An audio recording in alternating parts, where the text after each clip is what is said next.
नमस्कार दोस्तों, मैं डॉक्टर कमल मीणा, छापोला डेंटल हॉस्पिटल झुंझुनू। आज अपने एक इम्पोर्टेंट विषय पे चर्चा करने के लिए ये वीडियो बना रहे हैं कि अक्सर हमारे पास जो भी मरीज आते हैं उनकी अपन मुंह की साफ सफाई और हाइजीन के बारे में बात करते हैं तो उनके दिमाग में बहुत ही एक नकारात्मकता रहती है। उनके दिमाग में मुंह की सफाई की बात करते ही सबसे पहला आता है साहब सफाई करने से तो हमारे मुंह के दांत है वो ढीले हो जाएंगे। कोई मरीज कहता है कि सफाई करने से हमारे दांत खुरदरे हो जाएंगे। कोई कहता है कि सफाई करने के बाद में ठंडा गर्म बहुत ज्यादा लगने लग जाएगा। तो मैं आपसे ये बात स्पष्ट करना चाहता हूँ कि जो डेंटल स्केलिंग है यानी मुंह की साफ सफाई करते हैं, दांतों की सफाई करते हैं, उससे कोई भी नुकसान नहीं होता है। ये एक पेनलेस प्रोसीजर होता है। इसके अंदर हम अल्ट्रासोनिक स्केलर का यूज करते हुए और दांतों पे जमी हुई जो गंदगी है वो हटाते हैं। और आजकल जो नई टेक्नोलॉजी आ गई है, कॉन्टेक्टलेस भी एयर पॉलिशर आ गए हैं जिनके माध्यम से भी अपन दांतों की सफाई करते हैं। वो भी एक स्केलिंग का एक नया तरीका है।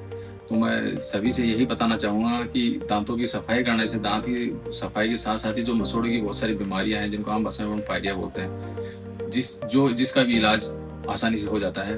पायरिया एक ऐसी गंभीर बीमारी है जिसके कारण आजकल जो भी मोस्ट कॉमन जो पुराने आदमी देखते हैं उनके दांत गिरते हैं, उनका जो मुख्य कारण है वो पायरिया ही है। दांत बिल्कुल हेल्दी रहता है पर दांत का जो सपोर्ट सिस्टम है वो दांतों पे जमी गंदगी और कैलकुलेस के कारण धीरे धीरे खत्म हो जाता है और दांत धीरे धीरे गिर जाता है। तो मैं सभी से यही निवेदन करूंगा कि वो 6 महीने से 12 महीने के बीच में अपने नजदीकी डेंटिस्ट से जाके अपने ओरल कैविटी यानी मुंह की जांच एक बार करवा लें। अगर जरूरी हो, डेंटिस्ट कहे तो साफ सफाई या स्केलिंग की बात करें तो आप बेझिझक सफाई करवा सकते हैं। उससे अपने पूरे मुंह की सफाई अच्छी रहेगी तो अपने दांत परमानेंट उससे काफी ठीक रहेंगे। दूसरा मुद्दा मैं ये चर्चा करना चाहूंगा कि महिलाओं के अंदर समाज में बहुत सारी मिथक हैं कि ड्यूरिंग प्रेगनेंसी या डिलीवरी के तुरंत बाद में उनको ये सिखाया जाता है कि ब्रश नहीं करना है, इस टाइम ब्रश करने से दांत ढीले होते हैं, दांत गिर जाएंगे। जबकि बात उससे जस्ट अपोजिट होती है कि यानी उस समय सबसे ज्यादा दांतों में ब्रश की आवश्यकता होती है, उस टाइम ब्रश करने के लिए मना किया जाता है। तो ऐसी गलत धारणाएं हैं, उनको भी मैं तोड़ने के लिए आपसे निवेदन करूंगा कि जो भी महिलाएं हैं वो दूसरी महिलाओं को भी बताएं, परिवार में ऐसा एक अच्छा माहौल हो कि भाई मुंह की सफाई बहुत ही जरूरी चीज है।